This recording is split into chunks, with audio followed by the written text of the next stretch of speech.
Alright, so after a couple days off, over the weekend, we're back to trying to get this thing truly squared up. I was just kind of experimenting around with it the other day, figuring out what would and wouldn't work. And now we're hopefully got a system and got a plan, and we're going to actually get this thing nailed.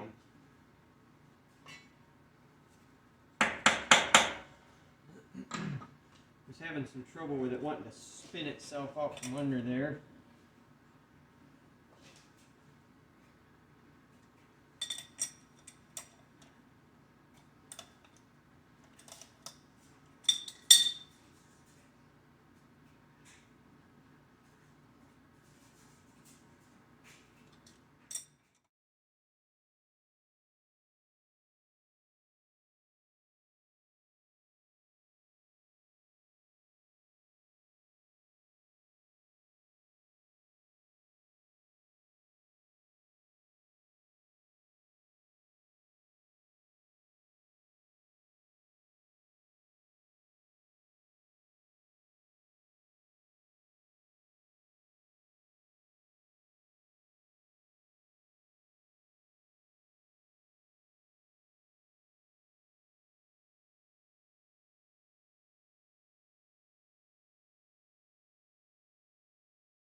Alright, I'll give you a little rundown of what this crazy mess I got going here is. So this thing, quite a pain in the butt to get squared up, trued up. So what I've got going on, I think I mentioned before, I got 3 jacks under it. You can see I got 1 back there, 2 in the front.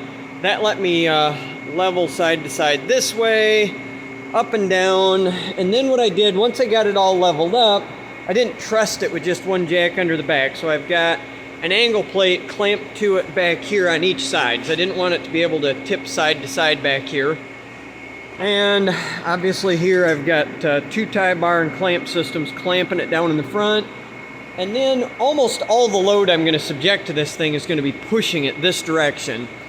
And so I didn't risk shoving it off anything, I just took a pair of these homemade angles out of Big Punky angle iron, clamped them down to the table, slammed up hard against the back of the oil pan so that it's going to stop it from being able to shove this way if I get pushing really hard. I'm hoping we're not going to be pushing that hard, but we get dealing with that goobered up stud on that side, who knows what will happen. So anyway, I'm going to start getting dialed in on centered on the actual bolt pattern itself now and start working on drilling out some busted off studs.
So we're slowly making progress here, plugging away at it.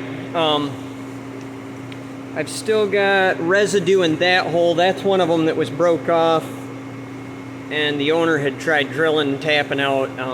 It's really fighting me because that's what I'm getting ready to explain. So if you ever break a bolt off in a hole and you drill it out and you're trying to get the remains of the thread out, if you run in there with a hand tap like this, which is what presumably happened in that hole, the problem is the original pilot hole wasn't perfectly centered, so you're leaving a heavy crescent one side, thinner than the other. The iron is way softer than what the steel that stud was made out of was. So what it wants to do is bite into the iron and leave slivers of the steel on the other side. It gets embedded in there. That's what I'm fighting. Like, we may end up having to helicoil this hole before it's all said and done, because I'm doing such ugly stuff to the threads, picking this out and digging it out. But anyways, so what I've been doing is, if you're trying to get out the remnants of bolt like that, you take a tap, grind the end of it off square, see if we can get this thing to focus.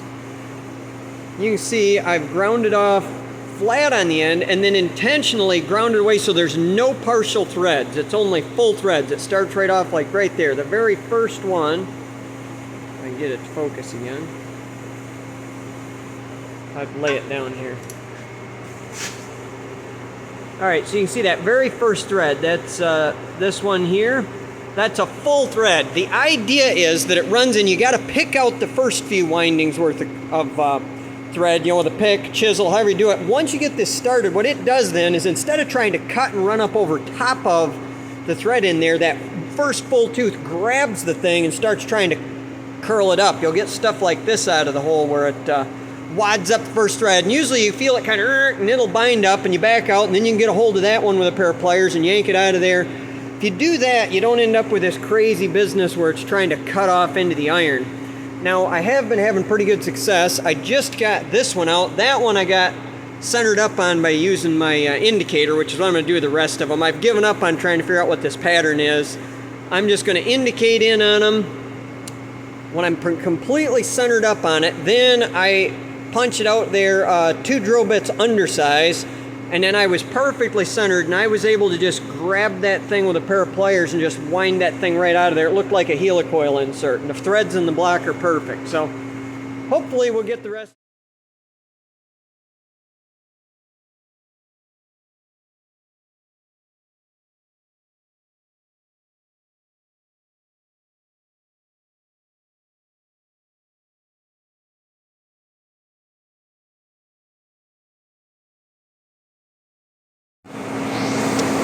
we're down to the last of the Mohegans here, this one.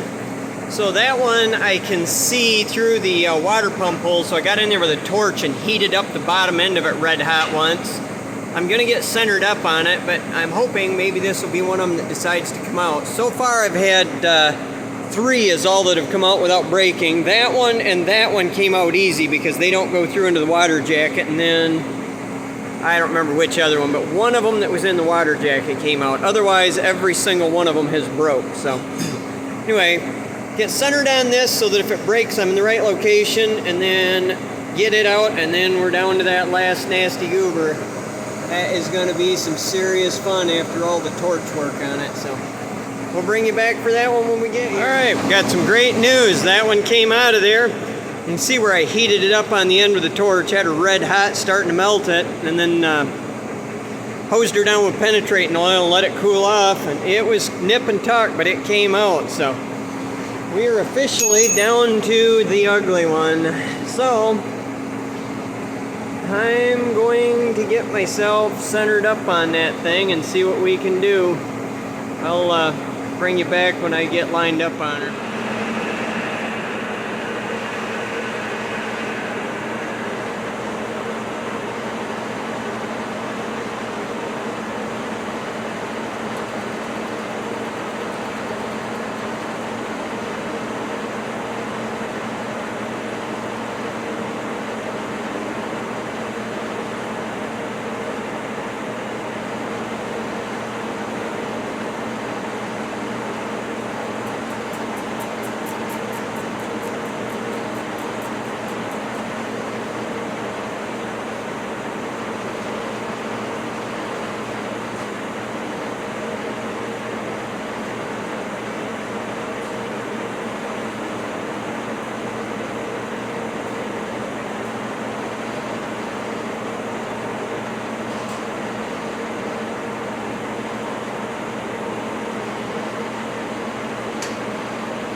I think I made it through the back side.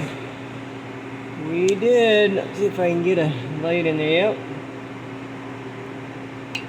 Hard to see, but we are through the center and shockingly well lined up. It went better than I thought it would. So we've drilled out the broke off drill bit in there. This is a old carbide end mill I had. It tore it up pretty good going through there, but we didn't care. It's a sacrificial component in this particular project. Now, I think I don't know, I'm torn here into I don't know how hard that is on top. I think I'm going to bump up a couple drill sizes and try going back through there again. We'll see what it does.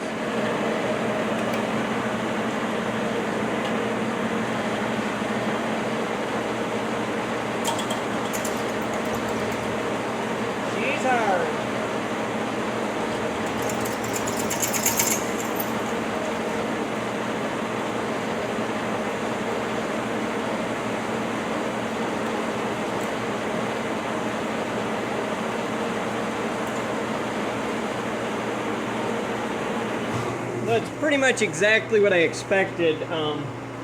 the top end of that, where it got all heated up with the torch, is rock hard. It sucked a bunch of carbon out of the iron into the molten steel there, so we're going to be fighting tooth and nail to get through.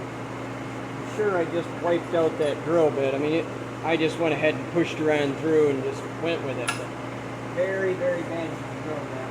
I'm going to try a little pecking around the outside of this with a hammer and punch once and see if I can start breaking away any of this hard stuff. Oh, actually, yes. The less of that crap I have to drill through, the better, because it's death on tools.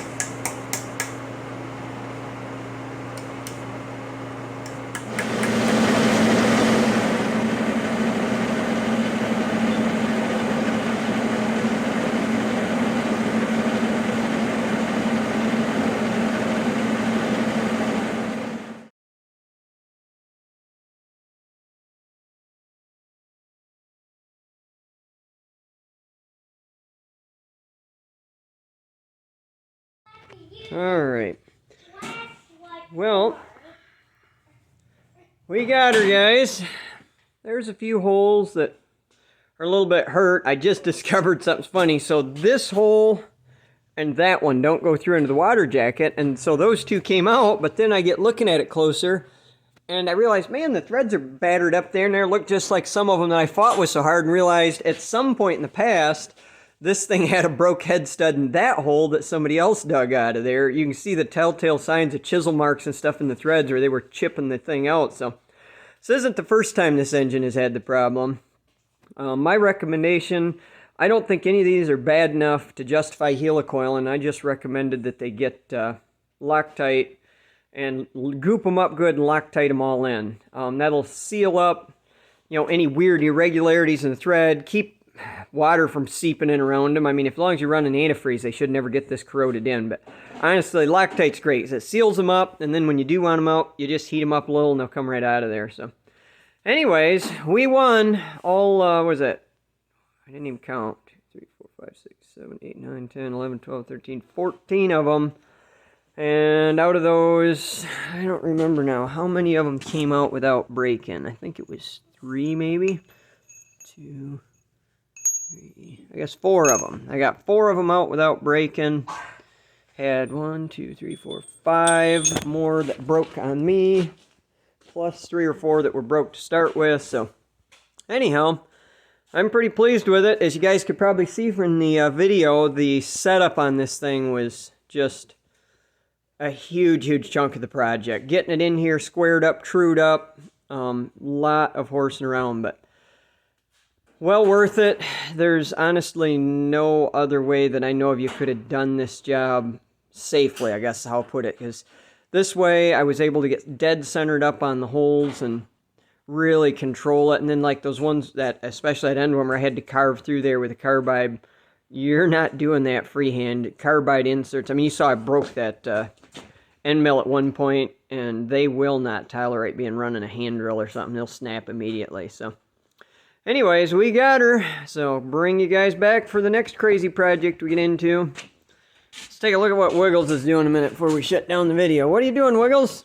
Over here, Dad, try and get out more too. Oh, okay. Wiggles is dismantling this old transceiver unit. It's been in my office, and Dad, why don't they see all the tubes and stuff all right. got? He's collecting parts that hopefully we'll use on some of our other radios, and I'm not just sure what we're going to do with this exactly yet, but I decided it was just taking up too much space, so we're going to dismantle it to the point where hopefully at least the cabinet somebody else can find use for it, and put all the internals. It was, you know, home built, I think 40, 80, and 6 meter combination if I remember right, and then I saw, looked like it had 10 meter receive in it maybe, but anyways, well, we'll catch you guys next time.